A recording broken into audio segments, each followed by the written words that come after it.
Welcome to Talking Industrial Automation, a podcast where you get to know the people who make modern industrial automation possible. You will get to hear from CSIA system integrators and industry partners to get a better understanding of how they help their clients solve process challenges and how they've earned success in their careers. Along the way, we will touch on system integration best practices, technology, trends, and challenges.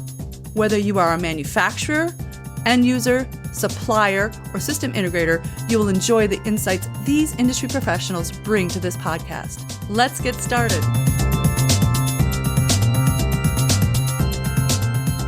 Hi, my name is Lisa Richter, the host of Talking Industrial Automation, a podcast where you get to know the people who make modern industrial automation and processing possible. In today's episode, we're talking industrial automation with Ken Mroz, who is National Business Development Manager for CIMON Automation, an industrial automation company focused on process control and the manufacturing market. Ken started in the industrial automation industry as a distributor sales engineer while working with end users, OEMs, and system integrators. He then went to work for a system integrator as a sales engineer and project manager, where solutions and systems were the main focus of sales. Ken, welcome to the podcast. Hey, Lisa. Thanks for having me. So I talked a little bit about you in the intro, but I want to hear more about how you ended up at CIMON. Yeah, that's a great question. So like you had said in the pre-introduction, this is my 28th year in industrial automation. Predominantly, I started my career in industrial distribution as a sales engineer, like you mentioned. Did that very well and enjoyed it for a number of years, and then ventured into system integration, where I was selling and presenting more of a system solution than a component sale. About a year and a half ago, the opportunity presented itself to join CIMON, and I joined them earlier in this year, January, as a matter of fact, and joined as a regional sales manager for the Midwest. And then a few months into the regional sales manager position, another opportunity opened itself up as the business development manager. So right now I'm kind of wearing a couple of different hats, but it's been very exciting to be a part of it. So how do you describe, like if you're at a party, well, I guess we don't really have parties anymore, but if you're out and about, how do you describe to lay people what you do? I tell people, whether it's family and friends that don't really understand what we do, is if you ever watch that show, How's It Made? A lot of those videos and a lot of those segments are about industrial automation. So I kind of explain it to people that way, that if you see those things that are automated, or if they're in a manufacturing type of environment or something, an assembly type of environment, I either sell the components that are part of that machine, or I work with partners that actually help develop and build those machines. That's a good reference point for people. I think you're the first one who said that to me. It's a good idea to describe it like that. Yeah, it works. And a lot of people watch those shows and I think they enjoy them. So it kind of, in a snapshot, tells people what we do. So let's talk a little bit about CIMON now and the history of that organization and how it's sort of evolved. So CIMON is a founded South Korean company. It started in 1999. Came out with predominantly a SCADA type offering. And then about a couple years after that was successful, the founder of our company, Mr. Ron, developed a PLC platform as well as an HMI platform. They did very well in the Asian market and the European market with companies such as Samsung, LG Electronics, Kia, to name a few. And then they started thinking about the North American and Latin America markets, about making an investment of moving the company to a location that could that can try to make an inroads into this market. So we moved, and they opened up a Los Angeles facility in 2014. And then in 2017, they decided to move the Los Angeles facility to Henderson, Nevada, where we're located now. And just at the beginning of the year, when I started with the company, we built a brand new facility that houses our technical support team, our development engineers, both hardware and software, as well as our management and our sales support team is all located out of the Henderson office. If you had to guess, how many people would you say are employed by CIMON? Out of the Henderson, Nevada office, there's probably about 30, 35 people that are out of that facility. Out of our corporate headquarters, which we have two facilities in South Korea, one is the corporate offices, and then we also have our manufacturing facility. I want to say it's probably about 75 to 90 people that are employed out of the South Korean facilities. Do you specialize in any industry, product, or discipline? We don't. I mean, the industrial automation market, as you know, Lisa, is so diverse, and our product families get into just about everything, whether it's packaging, pharmaceuticals, manufacturing, auto. It runs the gamut of what our products are actually into. So you talked a little bit how CIMON has grown or changed, but can you explore that a little bit more and talk a little bit also about what you expect for the next 12 to 24 months? Yeah, so it's a good question. We're excited about our current product offering, both from an HMI PLC. We have industrial PCs as well as a SCADA offering. Then we have a separate product line that's kind of unique. Is we have a what we call a hybrid. It's a HMI that also has a built-in PLC all in one package. And we kind of have that marketed as its own separate product library. But building off of that, what we're noticing is that our operating systems currently are on a Windows CE platform, and Microsoft will not be supporting those in the near future. So what the design team, both in South Korea and Henderson, has decided to develop is a Linux-based operating system, which is an open platform.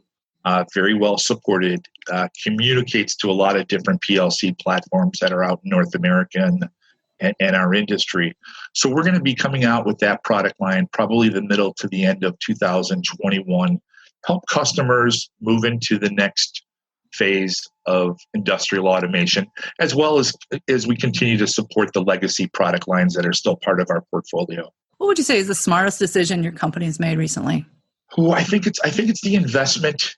Moving into a brick and mortar facility in the States. Goal was to make an impact and an investment into the North American, Latin America markets. And I think it was critically important to customers and to system integrator partners and also to distributors that we actually have a facility, here in the States.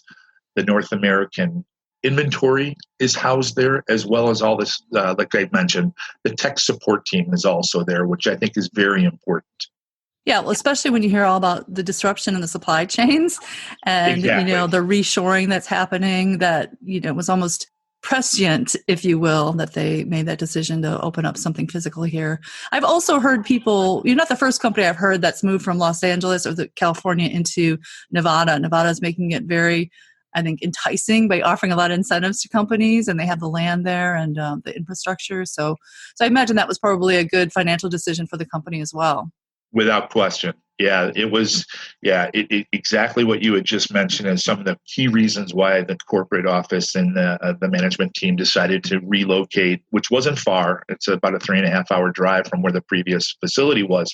But yes, from a tax standpoint, there was definitely an advantage moving into Henderson. It's just a beautiful area. It's one of the fastest growing areas, and it's just a great place for families to raise, for people to raise their families.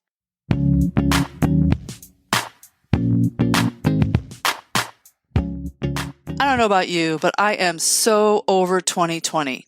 And I am so ready to dig into 2021 and roll out all the new value CSIA has planned for system integrators and vendor partners next year.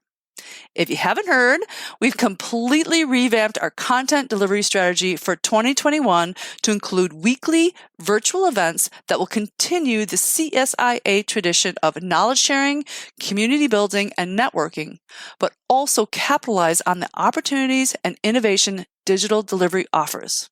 The best part is, this online strategy means anyone from your company, from the newbies to the seasoned pros, will have access to education and content that would normally be out of reach. And don't worry, we still have the other goodies that come with membership, including the highly valued best practices, professional services discounts, benchmarking, training, and a completely revamped marketing toolbox. All this with no dues increase over 2020.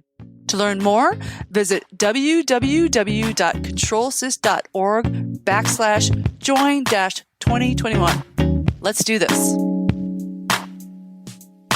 Tell us about your SI Partner Program. Yeah, we're excited about this. It's called the CIMON Certified System Integrator Program, and we find partners that are a good fit for our company and our product lines that are geographically located in throughout the United States. And what do they get? Well, what they get is free technical training, both on our hardware and our software, and technical support, both from their company standpoint, any of their controls engineers that work for their company, as well as their end users get free technical support, whether it's from a phone call, from an email, or from some web information that we can provide. And we have a whole bunch of product videos and application databases that the certified system integrator can get access to. And then we also we have lead referrals. So if there's a project that we find from an end user and we look for our system integrator, and then they're geographically in a position that can help this end user, we give them the names, the number, and the scope of the project. And it's kind of nice. It's a kind of a nice handoff. At least they have a head start of what the project is entailing. What's unique about how you approach a project?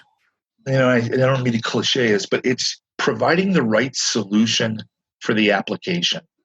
It's really understanding what the end customer and what the system integrator is trying to provide, asking a bunch of questions up front so we can help determine what the best cost-effective solution is for the end result. I think that's what we try to pride ourselves on. And having the resources that we have out of our office or out of our corporate office really helps us fulfill that. Tell us why your customers return to you project after project. I think it's because of the quality of the products, and I think it's also from a support standpoint.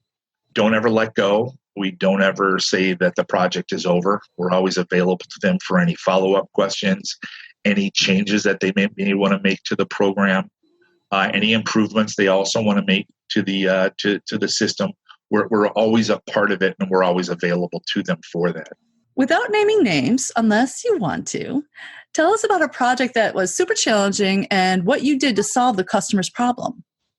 Yeah, we had a unique one here in the Midwest that was involving a municipal contractor as well as a system integrator partner that we have. And what they have in a quick summary is they have 32 different pump intake stations that are separate from each other. And what the customer wanted to do was monitor these 32 locations remotely. So with the help of our hardware, PLCs and HMIs, and then also tying in our SCADA software and industrial PCs, we were able to help the system integrator develop a program and hardware roadmap that was implemented at these 32 separate locations. And through radio transmitters, they were able to integrate it into a network type atmosphere. So now there's everything can be looked at remotely. Everything can be monitored remotely, as well as data can be stored and different trends can be recorded. But it's just a unique, very cool application involving multiple parties, and it's working very, very well. What advice would you give to a prospective customer researching you versus your competitor? I think just give us a chance. We're definitely newer to the North American market, but we're not newer to the world of industrial automation. We've built an incredible reputation in Asia and Europe, as I mentioned earlier. It's just to give us a chance. We have very, very quality products, and building off the quality of the products is the support that you get, both from the sales team and from the technical support team. All I would ask is that you give us a chance.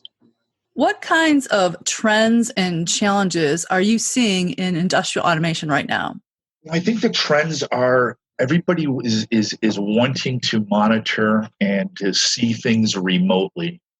If an alarm goes off at 2 a.m. at a manufacturing facility or a production facility or a package, that plant manager wants to know what's happening. So the trends right now is to remotely communicate into HMIs and PLCs, but to do it safely, to do it from a secure means that nothing's able to be altered or changed or threatened, but still gives people access to their systems to see what is actually going on to make some decisions. What makes CIMON optimistic about the future of the automation industry? Well, I think industrial automation, especially in North America, as well as Latin America, continues to grow. I think there's more and more manufacturing facilities that are evolving and companies that are expanding and opening up multiple locations. And I think that's what gives me the most optimism for our future, and especially in industrial automation. Why did CIMON become a member of CSIA? For a few different reasons. I think it was for helping us with name recognition. So members would look and see CIMON and say, hey, who's this company and what product offering do they have? And then secondly, I think it helped us find partners for our system integrator program. As well, it was just to see all the different members that are a part of it and geographically, where are they all located at? But it's been a big part. It's been very, very successful for us, especially for the system integrator program. What would you say is the biggest benefit of CSIA membership for CIMON? I think it's that. I think it's locating potential candidates that we are looking for in specific geographical areas. It really helps us put a search list together, find out a little bit more about the system integrators and their management team. And it's a nice place to go to, as well as networking with our partners that are already a part of CSIA. And it's just a great membership. We read a lot of different things about things in our industry, and it's great for us to be a member of. Okay, switching gears completely, I'm going to ask you maybe one of the more fun questions of the podcast. Sure. And that is, if you could choose a completely different career, what would you choose? Wow. Oh, that's a great question. And man, Lisa, being in this for my 28th year, let me go back. And when I started this, what would I want to do? I think criminal justice always had an interest to me. But other than industrial automation, I don't know what else I would have wanted to do. What's the best advice you could give your younger self just getting started? Always do what you say you're going to do. Make sure you follow up, and it's okay to answer with an answer that you don't know, but you'll find out. Don't ever try to guess with anything, and just be very honest and sincere. I think that's what customers appreciate in the long haul. Well, that's it for today's episode of Talking Industrial Automation. If you are interested in learning more about Ken Mroz or CIMON, you can find them on the Industrial Automation Exchange at www.csiexchange.com. Thanks for listening, and thank you, Ken, for joining me today. Thanks, Lisa. Thanks for having me. If you enjoy this podcast, please subscribe in iTunes, Stitcher, Google Play, or wherever you listen to podcasts.